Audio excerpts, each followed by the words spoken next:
We are AIinspect. We have been working on one challenge inspired by the RRB pitch at the beginning, and that is the inspection of construction sites.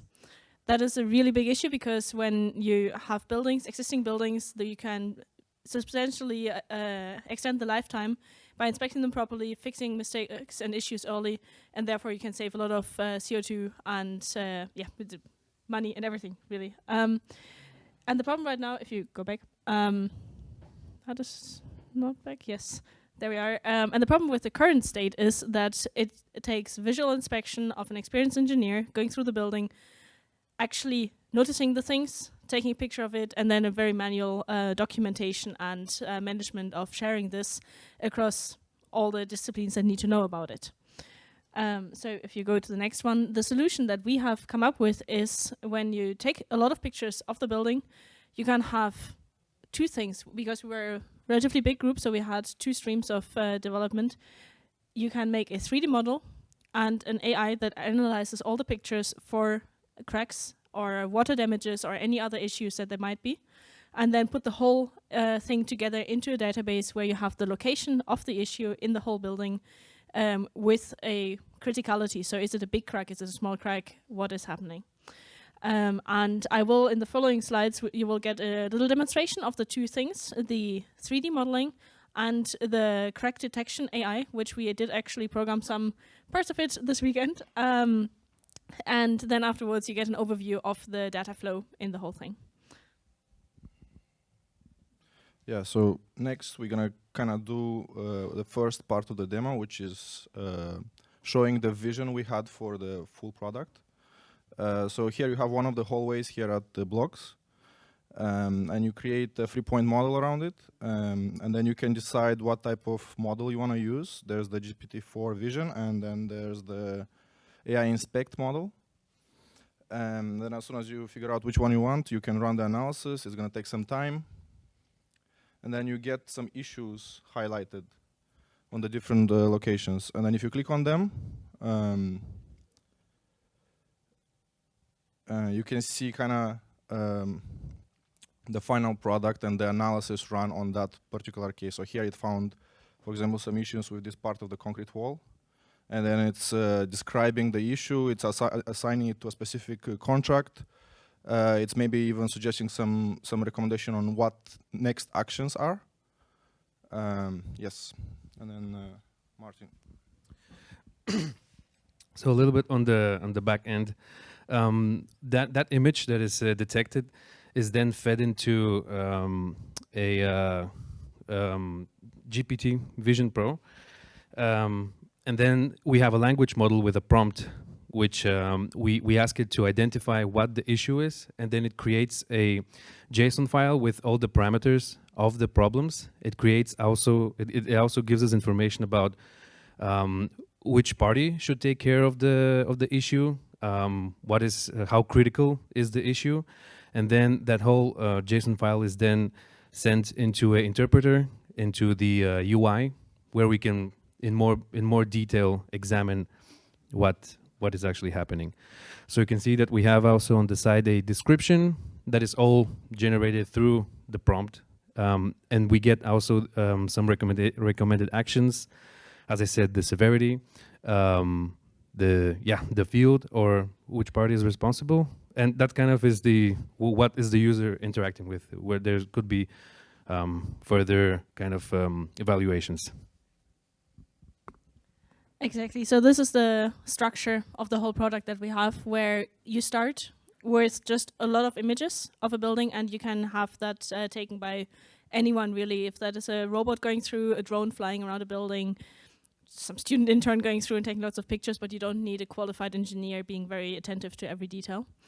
And with those, you do two things. With photogrammetry, you can overlay the images and create a 3D model. There's lots of systems out there that do that really quickly.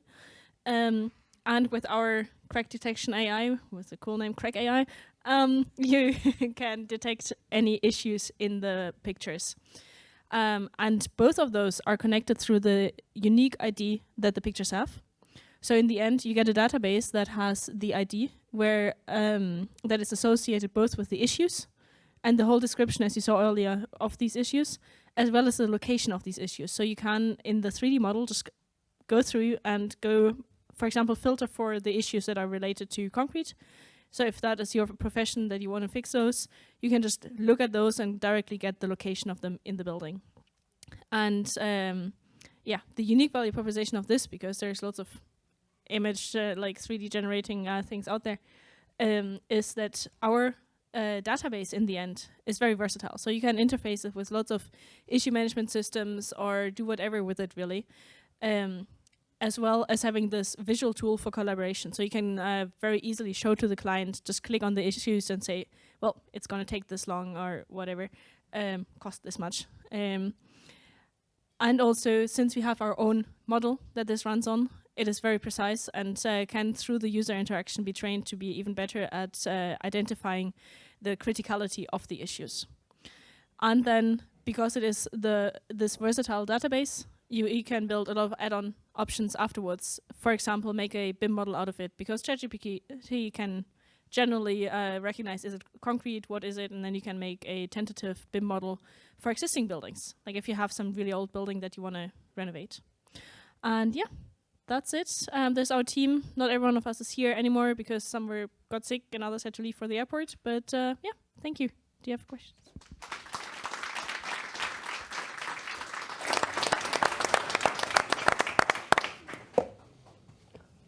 All right, good stuff. I would like to maybe learn more about the rating criticality, because most of the examples were maybe not that critical on the demo. So how did you kind of approach that? Yeah, the criticality is kind of decided by chat right now. But you know, as you feed it more information and you sort this information, it's going to get better. And then you can decide certain things like the type of contract you're assessing. So for example, if you're assessing concrete works in a specific stage of the building, then that probably takes priority. So any issues related to the concrete could be high priority. And this could be kind of preset in the model. Also, one of the add-ons could be that you link it to an actual BIM model that has information mapped to the location of that this is a bearing wall or a bearing beam. So if you find a crack in that, it's definitely critical to fix. And if it's just a cosmetic thing, it's not as critical. All right, and then follow up, which would be kind of the use case for you guys to go first, the kind of quality management of new building projects or the facilities management of the existing building?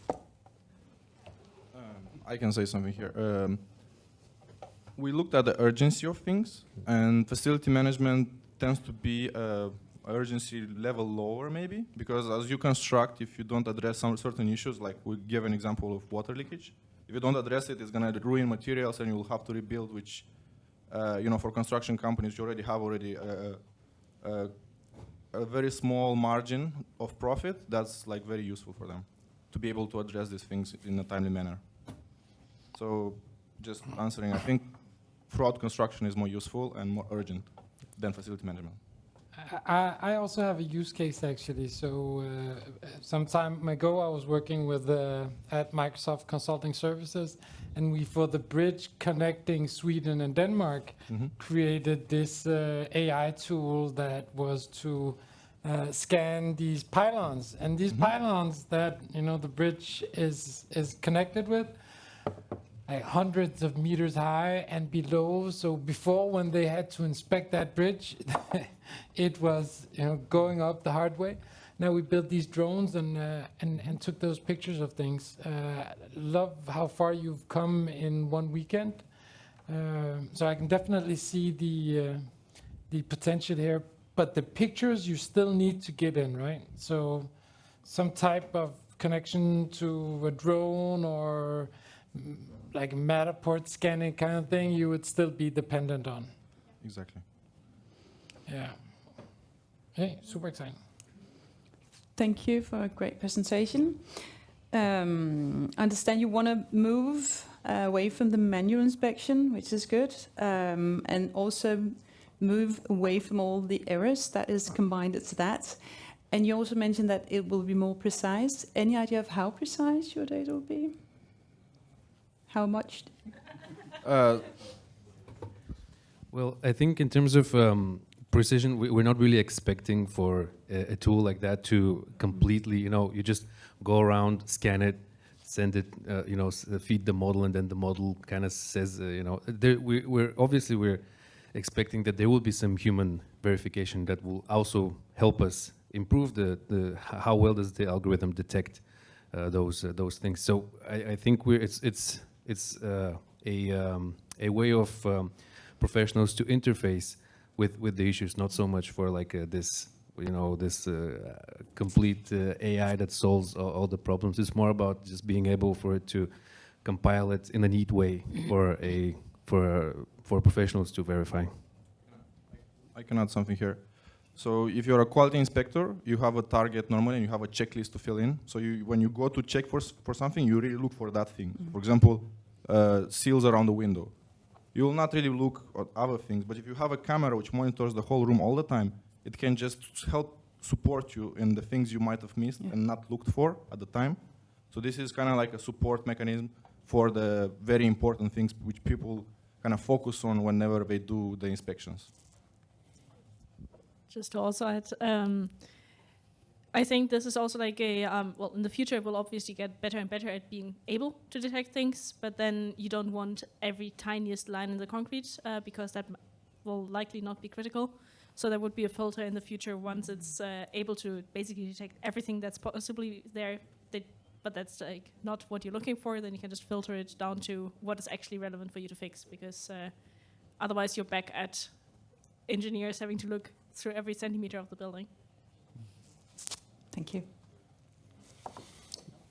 Thank you. Thank you.